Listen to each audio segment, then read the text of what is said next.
नमस्कार, आपकी बात छत्तीसगढ़ में आप सभी का स्वागत है। आपके साथ मैं हूं अभिलाष मिश्रा। छत्तीसगढ़ में धर्मांतरण और सांप्रदायिकता के मुद्दे पर सियासत थमने का नाम नहीं ले रही। एक बार फिर केंद्रीय मंत्री फग्गन सिंह कुलस्ते के रायपुर दौरे पर दिए बयान पर बवाल मच गया। कुलस्ते ने कह दिया कि जहां जहां कांग्रेस की सरकार होती है वहीं वहीं दंगे होते हैं।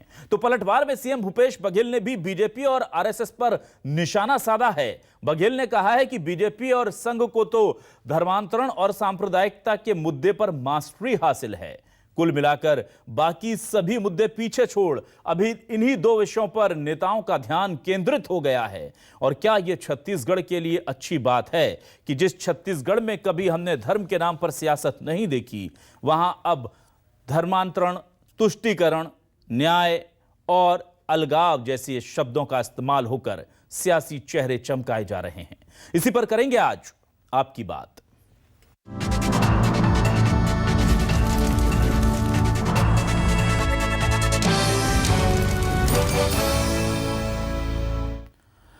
और आइए सबसे पहले बयान सुन लेते हैं कि किस तरह से फग्गन सिंह कुलस्ते ने आरोप लगाए और सीएम भूपेश बघेल ने किस तरह से पलटवार किया है और क्या कह रहे हैं दोनों ही बड़े नेता। सुनिए। कांग्रेस हमेशा चाहती है, देखो, किसी जाति समुदाय विशेष को लेकर के कभी चर्चा करना, कभी उनको प्रोत्साहित करना, समाज के अंदर इस प्रकार की स्थिति का निर्माण करना। देखिए, कांग्रेस में आप देखें, पुराने अगर इतिहास देखें तो अनेक घटनाएं आपको मिलेंगी और इसके कारण जिस प्रकार का एक तनाव का वातावरण बनता है।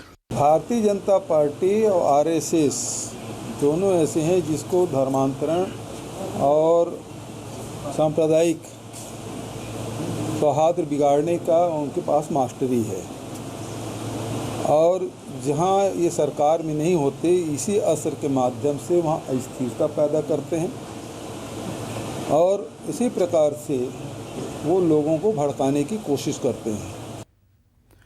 तो क्या है न्यूज़ 24 मध्य प्रदेश छत्तीसगढ़ के सवाल आपको सवाल दिखा देते हैं। छत्तीसगढ़ की सियासत से जुड़े जरूरी सवाल। कांग्रेस सरकार का दंगों में हाथ, बीजेपी का कांग्रेस पर सियासी आघात, सीएम बघेल की गुगली, बीजेपी संघ को सांप्रदायिक सौहार्द बिगाड़ने की मास्टरी, धर्मांतरण और तुष्टीकरण, बीजेपी कांग्रेस में तकरार प्रचंड, छत्तीसगढ़ में बाकी मुद्दे गुल, धर्मांतरण सांप्रदायिकता पर सियासत फुल। हमारे साथ दो खास मेहमान जुड़ चुके हैं, सीधे उनका रुख करेंगे। हमारे साथ श्री चंद्र सुंदरानी जी जुड़ चुके हैं, बीजेपी के वरिष्ठ नेता प्रवक्ता। सुंदरानी जी, बहुत स्वागत है आपका न्यूज़ 24 मध्य प्रदेश छत्तीसगढ़ पर। और आरपी सिंह जी जुड़ चुके हैं, कांग्रेस के वरिष्ठ नेता प्रवक्ता। आरपी सिंह जी, आपका भी बहुत स्वागत न्यूज़ 24 मध्य प्रदेश छत्तीसगढ़ पर। सबसे पहले मैं आता हूं सुंदरानी जी, क्या वजह है कि पिछले कुछ दिनों से हम देख रहे हैं, खासतौर से जब से प्रभारियों का दौरा हुआ है, एकदम से धर्मांतरण जो है वो बड़ा विषय बन चुका है। सांप्रदायिक सौहार्द को लेकर के आप लोग तंज कस रहे हैं। क्या छत्तीसगढ़ के स्थानीय मुद्दे कम पड़ रहे थे जो अब इन मुद्दों पर बात हो रही है, या आपको लगता है बाकी मुद्दों के साथ यहां पर ये मुद्दे भी बड़ी समस्या बनकर उभरे हैं? निश्चित रूप से अभिलाष जी, ये छत्तीसगढ़ में दोनों मुद्दे बड़े महत्वपूर्ण मुद्दे बनकर सामने आए हैं।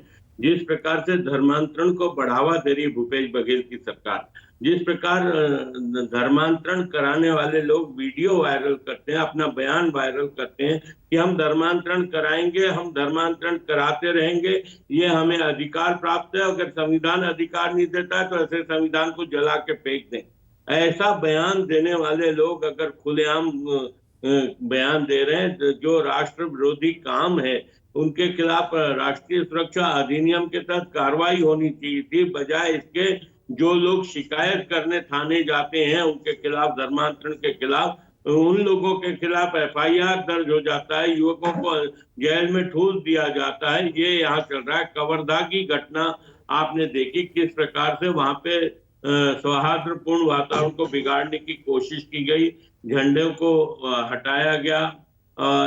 निश्चित रूप से फग्गन सिंह कुलस्ते जी का ये आरोप कि जहां जहां कांग्रेस की सरकार होती है वहीं इस प्रकार के धर्मांतरण कराने वाले लोगों को एक हौसला मिलता है, सरकार का सपोर्ट मिलता है। धर्मांतरण को रोकने के लिए कांग्रेस की सरकार कभी कोई कदम नहीं उठाती, इसीलिए यहाँ पे ये उन्होंने आरोप लगाया है। और निश्चित रूप से इस आरोप की पुष्टि होती है हलफनामा देकर। अभिलाष जी, भारतीय जनता पार्टी थाने में हलफनामा देकर मांग करती है और वो बताती है कि ये प्रलोभन देकर धर्मांतरण कराया जा रहा था। एक धर्मांतरण जिनका कराया जाना था उन्होंने हलफनामा दिया है।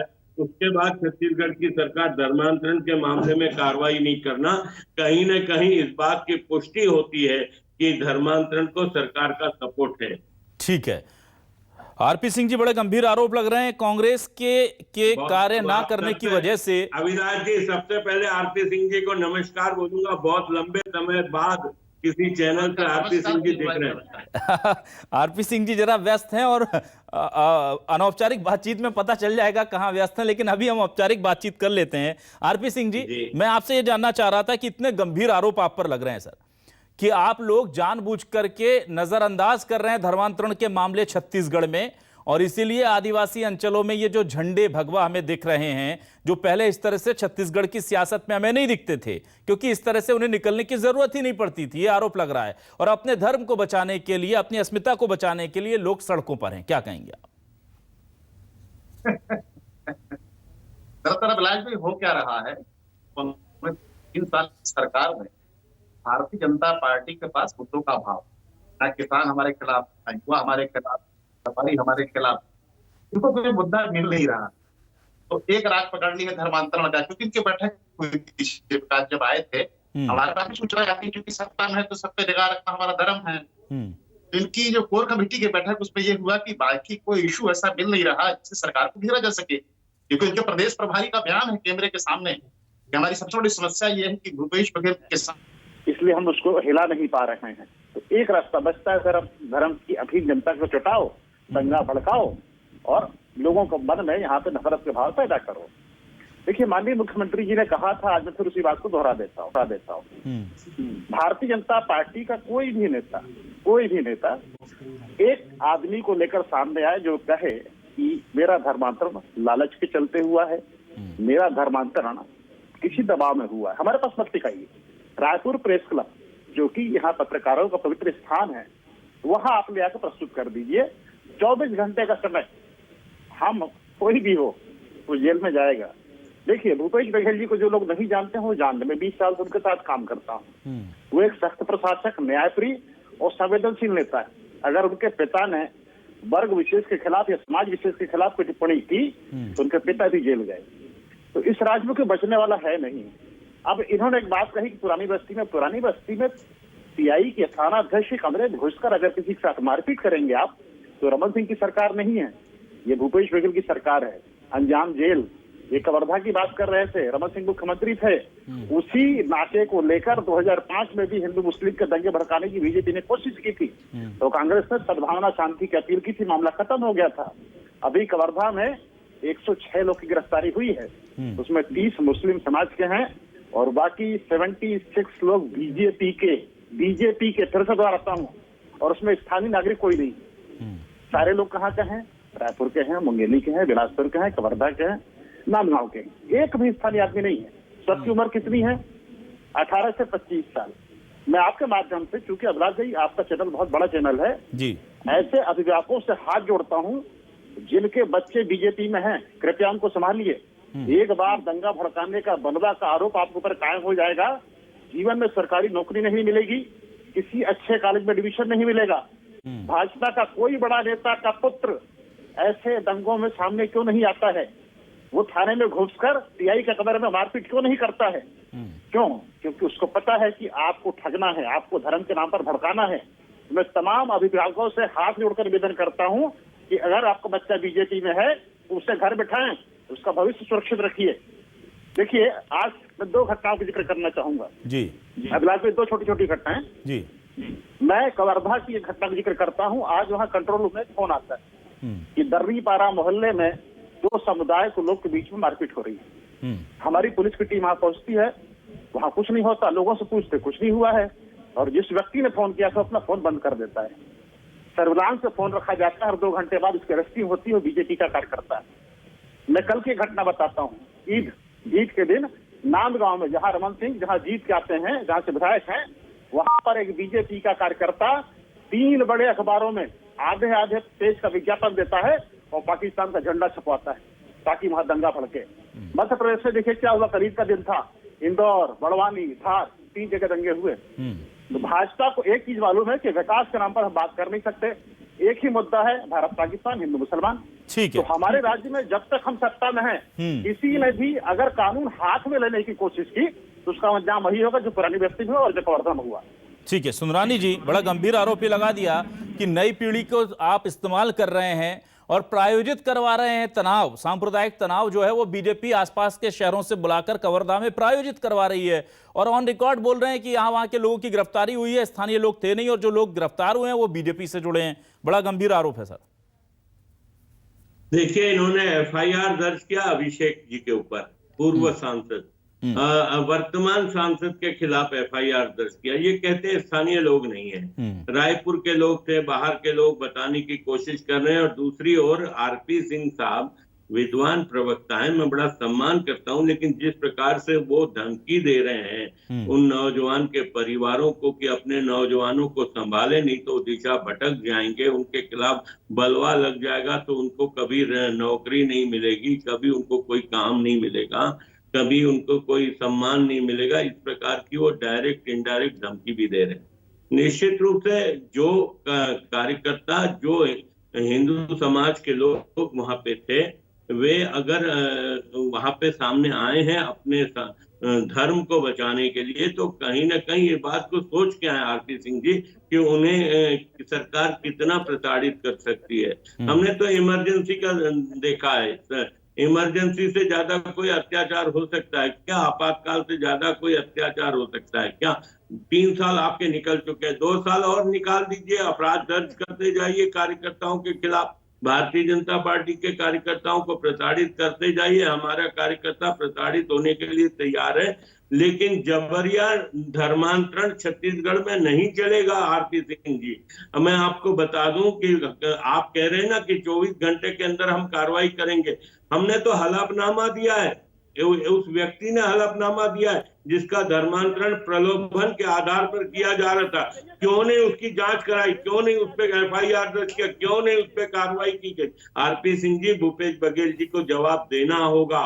बहुत कठिन मामला है धर्मांतरण, आज आप बहुत हल्के में ले रहे हैं, लेकिन यह मुद्दा छत्तीसगढ़ के लिए बहुत बड़ा मुद्दा है। धर्मांतरण नहीं होना चाहिए, जबरिया धर्मांतरण तो नहीं होना चाहिए। और सांप्रदायिक वातावरण बिगाड़ने की बात आप भारतीय जनता पार्टी और विश्व हिंदू परिषद या बजरंग दल के कार्यकर्ताओं पे कर रहे हैं। वास्तविकता यह है कि इनको कहीं न कहीं उस्काने का काम किया गया, कहीं न कहीं भगवा झंडे को उतारने का काम किया गया।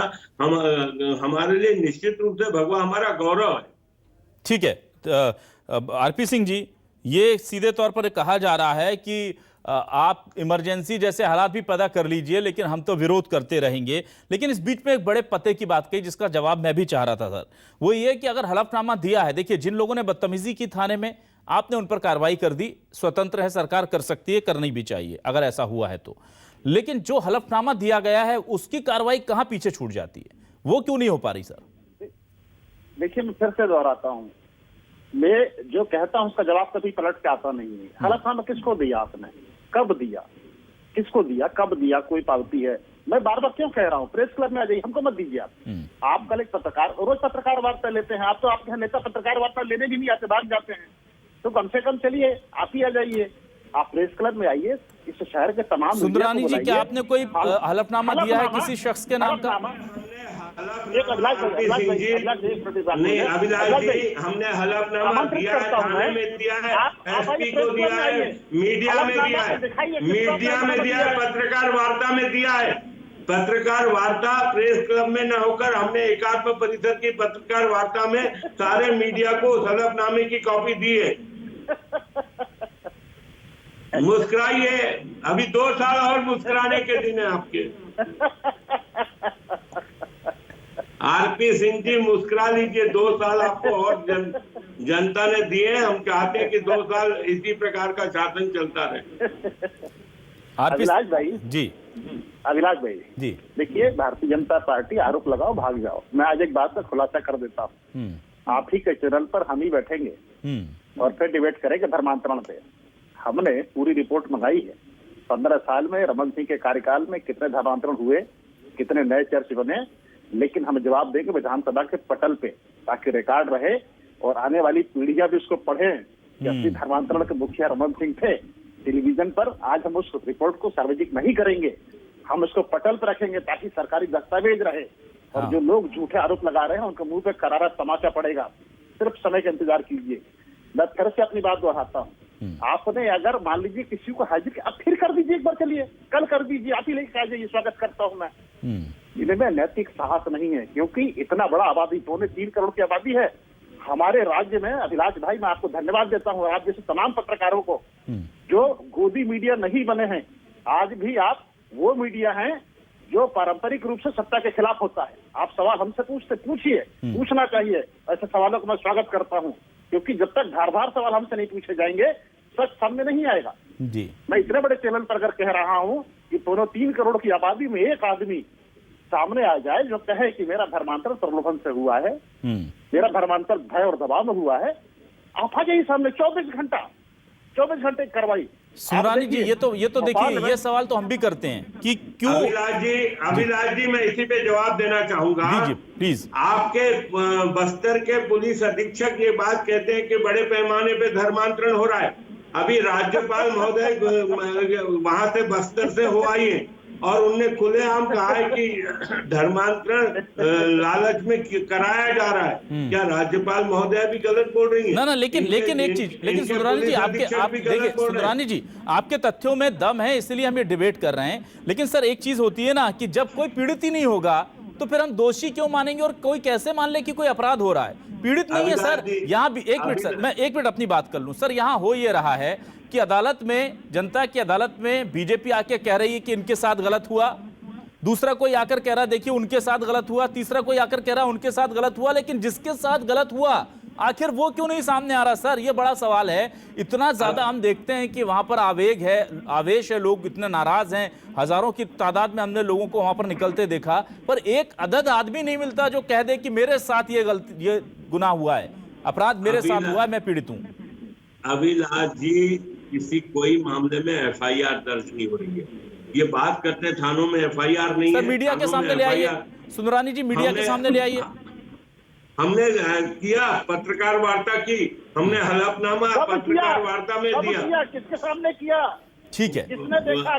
हमने एसपी को दिया, हमने टीआई को दिया, उसके बाद पत्रकार वार्ता में हलफनामा दिया। ये हंस के मजाक बना रहे हैं, लेकिन मजाक बनाने का इशू नहीं है। आपको बता दो, धर्मांतरण बड़े पैमाने पे हो रहा है, लेकिन रिपोर्ट नहीं ली। ये आरोप क्या लगाते हैं? डॉक्टर रमन सिंह जी के राज में चर्च ज्यादा बने। मैं बोलता हूँ बने होंगे चर्च ज्यादा। हम किसी धार्मिक स्थल बने, अपने अपने धर्म का काम आप हर व्यक्ति करे, हम इस पे कभी पाबंदी नहीं है। हम तो जबरन धर्मांतरण कराने वालों के विरोध में है।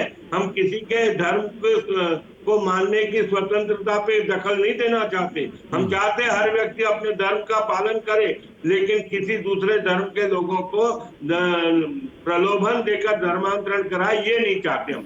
लेकिन यहाँ पर आरपी सिंह जी कह रहे हैं कि उनके पास तो पूरी लिस्ट है और विधानसभा में वो रखेंगे। वो धीरे से उसी सूचना के बीच में सुंदरानी जी वो धीरे से आपको एक सचेत चेतावनी भी जारी कर रहे हैं। क्या आपको लगता है चिंता का विषय है ये? देखिए, ये आरपी सिंह जी हमारे बहुत अच्छे मित्र हैं और हर चीज में इनकी चेतावनी रहती है, हर चीज में इनकी चुनौती रहती है और इनकी हर चुनौती को हम स्वीकार करने को तैयार हैं। मित्र चुनौती दे तो हमें हर प्रकार की चुनौती स्वीकार है। आरपी सिंह जी चुनौती दे, इनकी सरकार चुनौती दे, भारतीय जनता पार्टी का अदना सा कार्यकर्ता हूँ इनके। लेकिन सुंदरानी जी, एक मेन चुनौती तो स्वीकार नहीं कर रही बीजेपी की। किसी एक दो आदमी को लेकर के आ जाइए जो कहे कि हमारे साथ जबरन धर्मांतरण हुआ है, वो बड़ी चुनौती तो स्वीकार ही नहीं कर रही। नहीं, हमने दिया है ना, एक एफआईआर तो दर्ज करें। हमारे एफिडेविट, अच्छा हमने गलत एफिडेविट दिया, उसके ऊपर कार्रवाई करें। अगर हमारे व्यक्ति ने, किसी ने गलत एफिडेविट दिया है, हलफनामा दिया है, उसको अंदर कर दीजिए। आप तो कर ही रहे ना अंदर, लगातार तो अंदर कर रहे हैं लोगों को, उसको भी कर दीजिए अंदर कि भैया गलत आपने हलफनामा दिया है।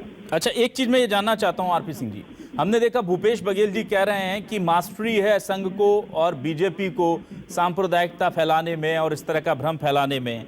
अगर यहाँ पर छत्तीसगढ़ में इस तरह का माहौल बनता है तो किसको फायदा होगा? क्योंकि बीजेपी कहती है कांग्रेस को फायदा होगा, कांग्रेस कहती है बीजेपी अपने सियासी फायदे के लिए करती है। केंद्रीय मंत्री फग्गन सिंह कुलस्ते आकर कहते हैं कि जहां जहां कांग्रेस की सरकार होती है वहां पर धर्मांतरण को बढ़ावा मिल जाता है, और भूपेश बघेल जी कहते हैं कि जब ये सत्ता में नहीं होते हैं तो दंगे करवा देते हैं। तो जनता बड़ी कंफ्यूज है सर, किसको फायदा होता है इन सब चीजों का? देखिए, जब धर्म के आधार पर वोटों का पोलराइजेशन होता है तो फायदा किसको होता है? धरती का सबसे बड़ा मूर्ख भी बताएगा कि बीजेपी को फायदा होता है। 1992 से लेकर अभी तक जितने दंगे हुए हैं सब आरएसएस और बीजेपी द्वारा प्रायोजित हुए हैं, और इसका फायदा सीधे सीधे किसको मिलता है? भारतीय जनता पार्टी को मिलता है। क्यों?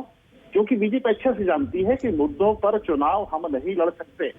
आप केंद्र की मोदी सरकार को देख लीजिए या राज्य की योगी सरकार को देख लीजिए। उत्तर प्रदेश में अभी IANA वोटर का सर्वे आया है, 1 से 10 मुख्यमंत्रियों के जो सर्वे हुए हैं उसमें हम नंबर 1 पे है। 94%, 100 में से 94 लोग हमसे खुश हैं। और जो अभी 10वें नंबर आए हैं उसका नाम है योगी आदित्यनाथ। मैं आपके चैनल पर पूरी आशंका जता रहा हूं कि उत्तर प्रदेश चुनाव से पहले या तो यूपी में दंगे भड़का जाएंगे या नफरत की हिंसा का कोई दूसरा वातावरण बनाया जाएगा। इसके अलावा हार के डर से ये बहाना बना रहे हैं चुनाव लड़ सकें। तो ये जो है, ये बार बार देखिए, भारत पाकिस्तान हिंदू मुसलमान, आप बीजेपी के एक बड़े से नेता का 5 मिनट का वक्तव्य मुझे सुना दीजिए जिसमें 4 शब्दों का नाम नहीं आता होगा। देखिए, ये कैसे लोगों को गुमराह करते हैं। अभी तक जम्मू कश्मीर में शांति थी, आपने देखा। जैसे यूपी के चुनाव में आतंकवादी हमले होने शुरू हो गए, 7 दिन में 10,000 लोगों ने वहां से पलायन कर दिया। मोदी जी कहते थे कि 370 हट जाएगा, आतंकवाद खत्म हो जाएगा, नोटबंदी हो जाएगी, कमर टूट जाएगी। इनके पितृ पुरुष आदरणीय परम श्रद्धेय भागवत जी, आरएसएस के मालिक, वो क्या कहते हैं कि 370 हटाने से कोई फर्क नहीं पड़ा। तो कौन सच बोल रहा है? तो मुख्य मुद्दों से जनता का ध्यान कैसे भटकाए, ये बीजेपी की महारत है। महारत इसलिए है क्या कि जनता बेरोजगारी की बात मत कर सके, जनता खाने का तेल 250 रुपये उससे बात न कर सके। 116 सुमरानी जी, ये सवाल कुछ ऐसा है कि देखिए बीजेपी लगातार कह रही धर्मांतरण हो रहा है, कोई पीड़ित सामने नहीं आ रहा, लेकिन अगर आप ये कहें कि प्रदेश में भ्रष्टाचार हो रहा है, प्रदेश में राशन बांटने में धांधली हो रही है, तो मुझे लगता है कि जनता का समर्थन आपको मिलेगा। लेकिन उन बड़े मुद्दों से, जमीनी मुद्दों से हट करके सिर्फ इस तरफ ध्यान केंद्रित क्यों हो गया है? क्या आला कमान ने कोई आपको टारगेट दिया है सर ऐसा? बिल्कुल अभिलाष जी, हम तो लोकल मुद्दों को लेकर भी संघर्ष कर रहे हैं, लगातार संघर्ष कर रहे हैं। ये धर्मांतरण का मुद्दा तो 1 महीने का मुद्दा है। हम पिछले 2 साल से इस सरकार के खिलाफ सड़क पे लड़ाई लड़ रहे हैं, लगातार कानून व्यवस्था को लेकर, अन्य विषयों को लेकर, नगरीय निकाय के विषयों को लेकर, राजधानी के। मैं अगर आप मुझे कहें तो मैं पूरा 1 साल का पिछला डिटेल मेरे पास है, क्योंकि मुझे 1 साल से 1 महीना करीब अधिक हुआ है जिला अध्यक्ष बने, और राजधानी में कितने आंदोलन अन्य विषयों पे हुए, इस पे आरपी सिंह जी और कल बैठ जाएं, मैं पूरे डिबेट में बैठने को तैयार हूं इस मुद्दे पे। ठीक है सर। चलिए अंतिम 20-20 सेकंड में एक सवाल अंतिम ले लेता हूं। मैं ये जानना चाह रहा हूं सुमरानी जी आपसे पहले, फिर आरपी सिंह जी से बात कर लेते हैं। क्या आपको लगता है कि छत्तीसगढ़ में अब धर्मांतरण या हिंदू मुस्लिम जैसे विषय जो हैं वो राजनीति के सेंटर में आने चाहिए? क्या केंद्रीय मुद्दे ये बन गए हैं? देखिए, हम ऐसे मुद्दों को कभी मुद्दा नहीं बनाना चाहते, लेकिन जब कभी इस प्रकार की बात आएगी तो हम हाथ पे हाथ धरे तो नहीं बैठे रहेंगे। ठीक है। हम निश्चित रूप से, अगर प्रलोभन के आधार पे धर्मांतरण होगा, भारतीय जनता पार्टी का एक कार्यकर्ता इसका जवाब पत्र देगा। ठीक है। आरपी सिंह जी आपसे 20 सेकंड बस मैं जानना चाहूंगा, क्या आपको लगता है कि इस तरह के मुद्दे छत्तीसगढ़ की सियासत में गर्मी पा रहे हैं? भले ही उसके पीछे साजिश है, और आप जिस तरह से कह रहे हैं बीजेपी की साजिश है, लेकिन क्या छत्तीसगढ़ की सियासत में अब इन मुद्दों को हम देखेंगे जैसे यूपी, बिहार, मध्य प्रदेश, दूसरे राज्यों में, गुजरात में हम देखते थे? क्या ये मुद्दे अब छत्तीसगढ़ की सियासत में एंट्री पा चुके हैं? देखिए, हमारे यहाँ ऐसे किसी मुद्दे का कोई स्थान नहीं है। मैं फिर से आपके माध्यम से पूरे प्रदेशवासियों से निवेदन करूंगा, आप कानून अपने हाथ में मत लीजिए, सरकार आपके साथ खड़ी है। अगर आप कानून साथ में लेते हैं तो हम आपके खिलाफ खड़े हैं। जब तक हम सत्ता में हैं, यहाँ कोई सांप्रदायिक नफरत फैलाने का अधिकार किसी को नहीं है। कोई प्रयास करके देख ले, वो भूपेश बघेल जी का असली रंग भी देख लेगा। और रही बात धर्म की रक्षा, तो मैं किस धर्म से आता हूँ, भूपेश बघेल जी किस धर्म से आते हैं? मेरा तो नाम ही राम प्रताप सिंह। मेरे माँ बाप की आस्था प्रभु राम में कितनी रही होगी कि मेरा नाम ही राम के नाम पर है। मेरे पिताजी का नाम था विश्वनाथ, बाबा विश्वनाथ के नगरी में उनका जन्म हुआ, इसलिए उनका नाम रखा गया था विश्वनाथ। मेरे दादाजी आज हम तो फौज में थे, देश की आजादी के लिए लड़े। तो ये मत दिखाइए कि आप कौन है, स्वामी भक्त हैं, कितना धर्म को मानते हैं। आपसे ज्यादा धार्मिक मैं हूँ। राम मंदिर में मैंने 51,000 रुपए का चंदा दिया है। भूपेश बघेल जी ने 1,25,000 का, रमन सिंह ने दिया था 1,11,000 का। अखबार में फोटो छपवाई थी। हम फोटो नहीं छपवाते हैं, कारण हमारी निजी आस्था का विषय है, उसका विज्ञापन नहीं करते, उसको बेचते नहीं है। तो इसलिए सचेत हो जाइए, कानून अपने हाथ में लेंगे और दंगा भड़काएंगे तो हमसे बुरा कोई नहीं होगा, ये याद रखिएगा। चलिए ठीक है, तो अब दंगा भड़काने की साजिश कौन कर रहा है, क्या कोई दंगा भड़काने वालों को समर्थन दे रहा है, ये ऐसे सवाल हैं जो छत्तीसगढ़ की जनता बेहतर जानती है। कवर्धा के लोग भी जानते हैं, रायपुर के लोग भी जानते हैं, बिलासपुर से लेकर के तमाम दूरस्थ अंचलों तक हर कोई जानता है कि किससे किसका समर्थन है। और इसीलिए कहा जाता है कि चुनाव में कई बार आशाओं के अनुरूप नतीजे नहीं आते, क्योंकि ये पब्लिक है, सब जानती है। लेकिन सियासतदान सोचते हैं कि हम जो दिखाते हैं जनता वही देखती है। अब वक्त बदल चुका है। बहुत शुक्रिया श्रीचंद सुंदरानी जी आपका, और साथ ही साथ आरपी सिंह जी आपका हमारे इस डिबेट में हिस्सा बनने के लिए। तमाम दर्शकों का भी बहुत शुक्रिया।